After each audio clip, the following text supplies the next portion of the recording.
Let's go a little further. Here's a more personal question. You have seen many people in power.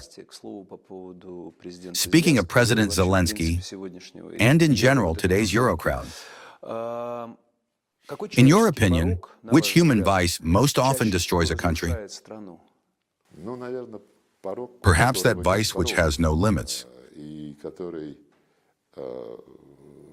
The vice that causes direct harm, specifically and severely affecting the interests of the people. And I think, no matter how banal it sounds, it is the cult of personality.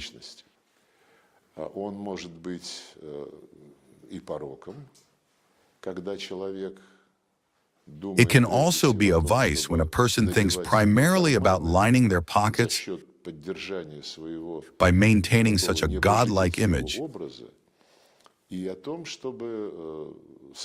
order to preserve power, distribute cushy spots to those close to them,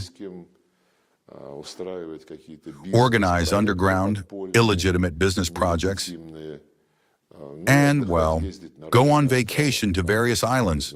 I don't know, for example, to Epstein. Many from this regime have left their mark. There is the cult of personality which is now being reimagined, including in the West.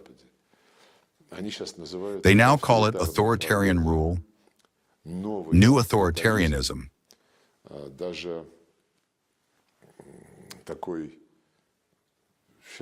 I can't recall the term right now, but it's already being used by political scientists. In the latest issue of the American magazine Foreign Affairs, there is a discussion on this topic regarding the fact that under the conditions that humanity is currently experiencing, a strong hand is needed. A hand that, through its actions, reflects what society needs and suggests, shows that society a path for development, economic, social, spiritual, and cultural. This is recognized by many analysts as a method of government that has proven to be more effective compared to the so-called liberal democracies. Well, in the United States, elections are held once every 2 years. In Britain, whenever they want, they hold elections.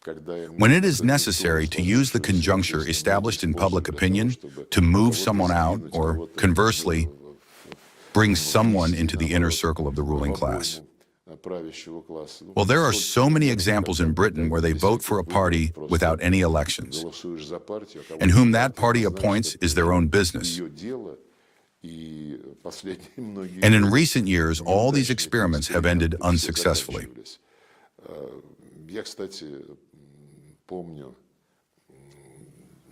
By the way, I remember a conversation with George Bush.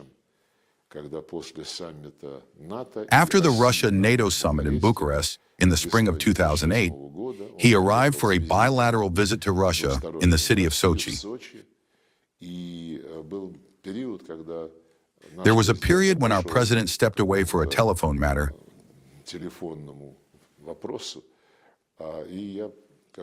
and I kind of entertained George Bush. He was standing in the old Sochi residence and looking thoughtfully at the Black Sea. He had elections that year. He said somewhat dreamily, as it were, "How predictable everything is with you, how clear everything is.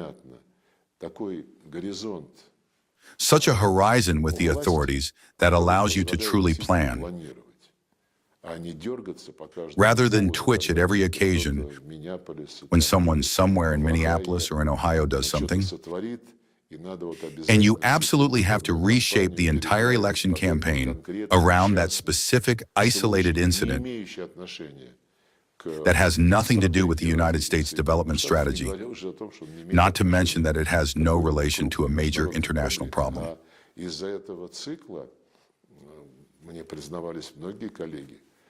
Many colleagues who worked as secretaries of state admitted to me that, because of this cycle, presidential elections every 4 years, with parliamentary ones in between, all international activity has to be adjusted to the internal calendar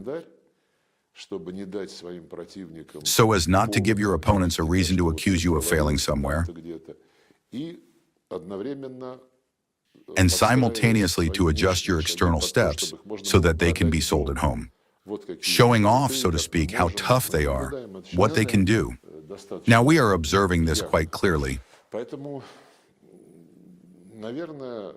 Therefore, probably power is such a thing that must fall into the right hands.